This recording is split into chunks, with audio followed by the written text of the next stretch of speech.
Ótimo, Robson.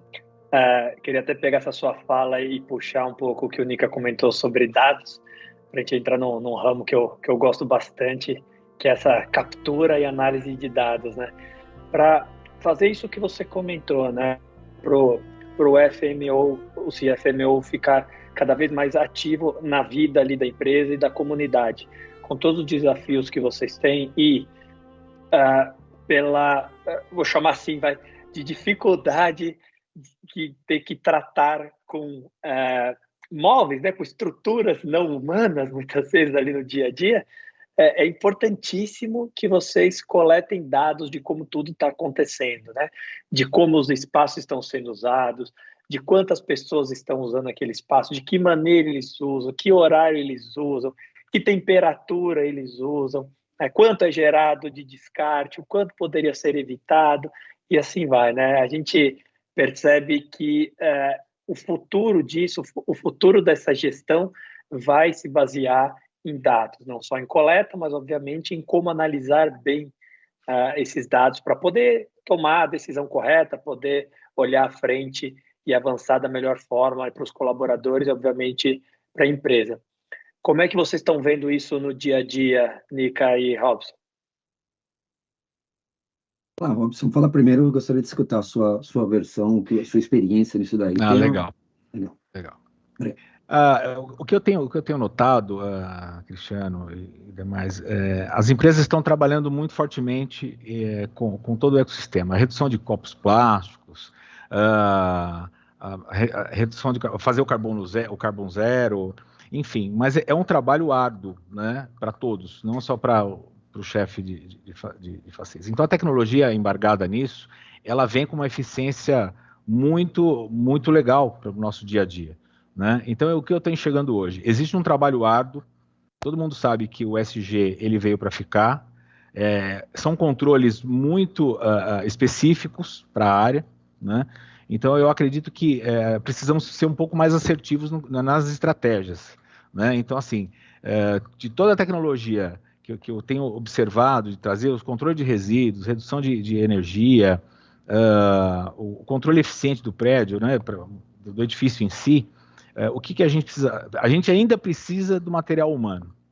Né? O que é o material humano? Ele está ciente, que nem a Cidélia falou, no benefício que traz ele não ir, de repente, todos os dias para o escritório, ele não consumir tanto plástico, isso não só no escritório em si, e na sua comunidade. Então, eu acho que está inserido daí.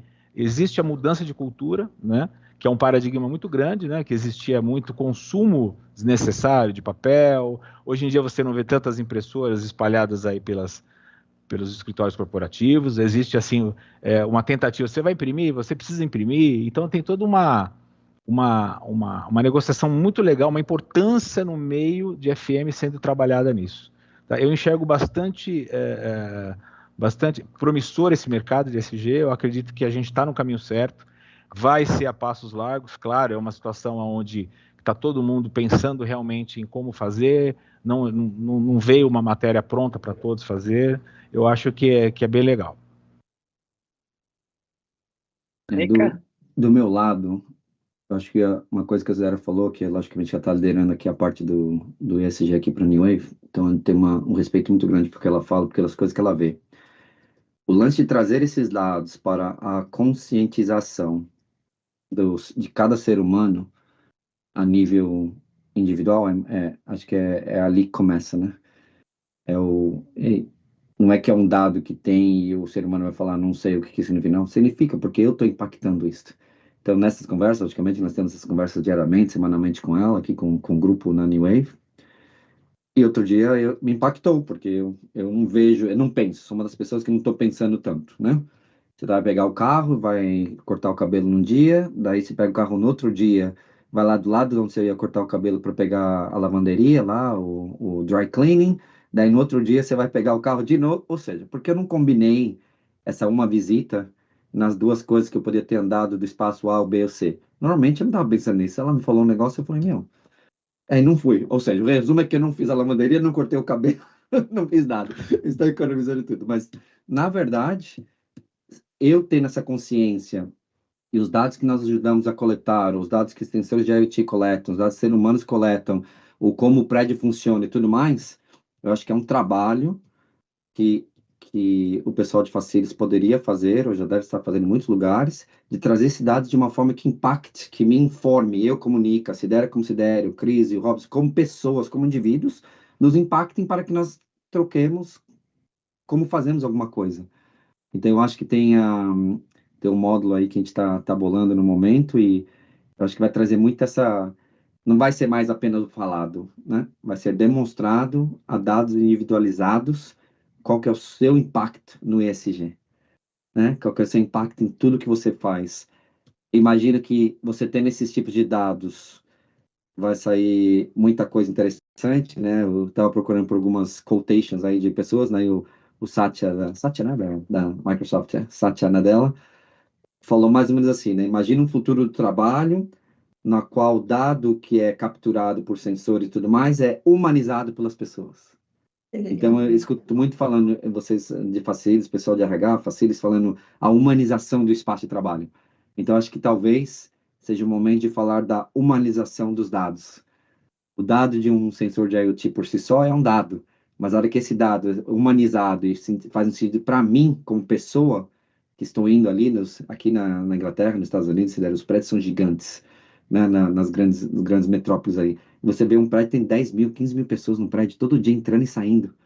Uma ação que uma pessoa de Facilities, ou que a pessoa do prédio, como o Robson falou, né, tem a Sidera às vezes fala a cadeia circular dentro do próprio prédio. Eu faço borracha, você faz pneu e você faz sucrilho.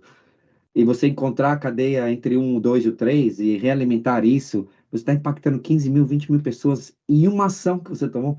Então, eu imagino que esse é o futuro dos dados. É o futuro que você vai humanizar os dados, para parafrasear aí o Satya da Microsoft. E nós estamos nesse futuro, nós estamos próximos a trazer isso daí. É uma jornada, logicamente, mas imagino que todo mundo que trabalhe com facilities e trabalhe com dados vai ter o benefício dessa humanização de dados. É isso que eu acredito. É um resumo do que a Sidera e o Robson estão falando. Na minha cabeça é o meu objetivo, né? Como é que eu pego 2 experts no seu próprio mercado e trago junto, com tecnologia. É isso que eu vejo, a humanização dos dados. É isso aí. Excelente, Nico. Eu queria até usar um exemplo prático meu, né, da empresa que eu trabalho, que aconteceu pós-pandemia, e como também essa parte de dados pode ser interessante. A gente teve uma grande dificuldade de se adaptar na pandemia com todo mundo isolado, né? A nossa característica, né, nosso estilo de empresa se baseia bastante nessa parte de colaboração, de estar juntos, né? E o que a gente percebeu na volta, quando o escritório começou a funcionar de novo e a gente começou a voltar, a gente percebeu que estava de mais espaços colaborativos. A gente triplicou o número de salas de reunião que nós tínhamos, né, antes da pandemia para depois da pandemia. E então, Robson, eu até enxergo essa parte de dados também, assim, como trouxe para os CFMOs, né, para os chefes de facilities, como trouxe um papel decisório também para alocar recursos e para investir na estrutura da empresa, né? Quando a gente percebe que mais pessoas estão usando os espaços de determinada maneira, com determinados recursos, determinados equipamentos, isso traz um potencial decisório no investimento para a produtividade do colaborador muito importante, né? E aí queria entender, enxergar a sua visão sobre isso. Vocês passaram por isso também? Vocês conseguiram verificar essa mudança estrutural baseadas em dados coletados aí pré e pós-pandemia? Sim, claro, Cristiano. Nós tivemos que fazer um trabalho de trás para frente, vamos dizer assim, entender qual que era a nossa real ocupação, né? Com o coletar de dados, você tem um gerenciamento muito mais consultivo no seu negócio, né? Você consegue tomar decisões mais assertivas com relação ao percentual de ocupação necessária para o seu escritório. Porque qualquer percentual a mais, ele gera um custo maior. O espaço é muito caro para as empresas. Então, com a coleta de dados que nós tivemos no período durante e pós a pandemia, nós podemos observar o seguinte: com a coleta de dados adequada, um gerenciamento mais rígido, a gente consegue transformar o negócio num ambiente muito mais estruturado, né? Um ambiente muito mais assertivo para quem for trabalhar naquele momento, e aí a empresa consegue atuar um pouco melhor no seu negócio ali no dia a dia. Então, a coleta de dados hoje ela é muito importante. Ela é muito importante para você capacitar o seu time, né? Isso cria uma situação onde você tem um controle melhor na prestação de serviços que você vai obter com essa coleta de dados, a ocupação real que você tem, né? Que você pode até dimensionar ar-condicionado, que a gente já citou aí, iluminação, energia, enfim, toda a prestação de serviços, que nem o Nica citou, você tem 12 mil pessoas circulando. Se você tem um número exato no prédio dia, o CFMO ele consegue fazer a tangência do prédio inteiro. Então, ele consegue dimensionar adequadamente todos os recursos que o prédio oferece. E não só recursos de tecnologia, né? Você tem todos os recursos que a tecnologia te traz, que é a parte física, a parte de prestação de serviços, os insumos necessários, né? Tem várias situações onde estão nos bastidores que ninguém percebe. São os insumos da parte dos banheiros, a parte de limpeza, a prestação de serviços, adequar as escalas. Então, Cristiano, a tecnologia com a captação de dados, ela veio muito agregar ao nosso trabalho. Muito bom. E Sidéria, Nica, vocês com a New Wave, vocês têm essa visão de diferentes continentes, né? Apesar de a empresa estar na Inglaterra, vocês atuam nas Américas, na Europa, na Ásia. Como é que vocês têm visto ao redor do mundo essa coleta de dados, análise e efetivação dentro do ambiente de trabalho aí para mudanças sustentáveis e produtivas para os colaboradores? O que eu vejo é data overload, né? A coleta de dados está existindo, mas o tratamento e as ações baseadas nesses dados estão em 10% do que poderia ser. Então, hoje você não anda em lugar nenhum sem ter um medidor de passo, um medidor de coração. A gente até brinca, a gente vai nas feiras, né? Vira aquela comparativa. Quantos quilômetros você andou hoje? Ou seja, seus dispositivos, seja no seu telefone, ou seja, seu relógio, seja o que for, está monitorando muita coisa. Então, acho que o data overload é o que eu vejo. O que eu não vejo, e logicamente que nós queremos fazer parte dessa solução do problema, é a análise de dados que traga insights individualizados, como a Sidéria mencionou. Então, eu acredito que esse é o resumo mundial. Dados sendo capturados for the sake of it, ou seja, você captura o dado, você mostra no relatório semanal, do trimestre, e ninguém toma ação nenhuma. Ou seja, desperdício de informação. Então, é o que a gente vê. E gostaria de fazer parte da mudança, gostaria que nós fizéssemos parte de uma coisa que a Sidéria veio aí, que é trazer um dado que faz sentido para mim como indivíduo, para que eu tome uma ação.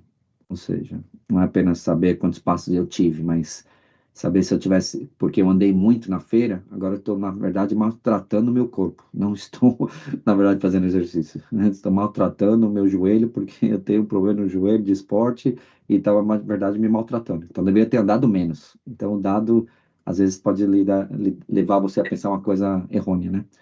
Então, acho que eu vejo, Cris, não sei se der que completar, mas é o dado, muito dado e pouca informação humanizada. Acho que é isso que eu vejo no mercado no momento, em 2024.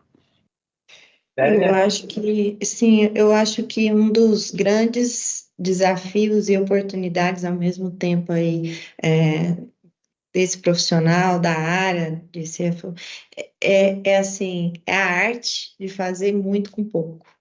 E isso quer dizer assim, como o pouco, quer dizer, às vezes eu tenho um lápis para contribuir, mas 15 mil lápis dá uma diferença muito grande. E aí, se a gente coloca áreas de sustentabilidade, a gente está falando de um impacto muito representativo, não só no seu ecossistema, a gente está falando de um impacto, né, muito grande.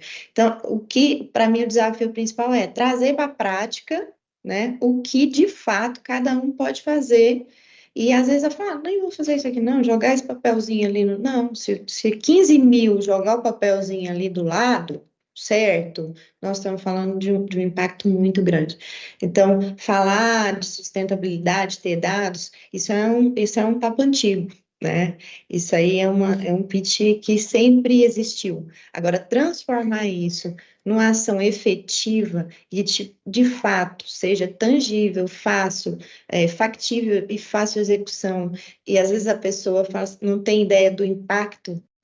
E aí sim eu acho que é o tamanho aí, o lugar que a gente pode aprofundar a visão e dar as mãos aí, trabalhar juntos para que esse pouco, seja ele o que for, se transforme em muito. É a arte de transformar o pouco em muito. Eu acho que esse setor representa bem isso.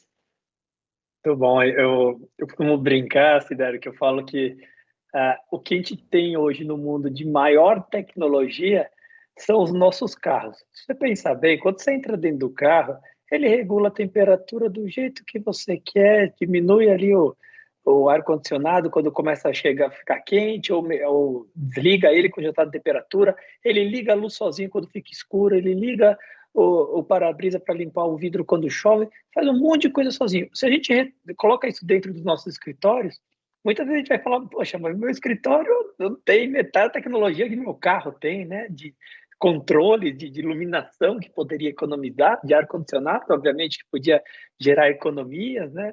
Então tem muita tecnologia por trás que já existe, mas ainda não está sendo aplicada. Por isso que vocês falaram, ainda não conseguiu compreender os dados para daí atuar de uma maneira mais sustentável para a melhoria dos nossos espaços de trabalho.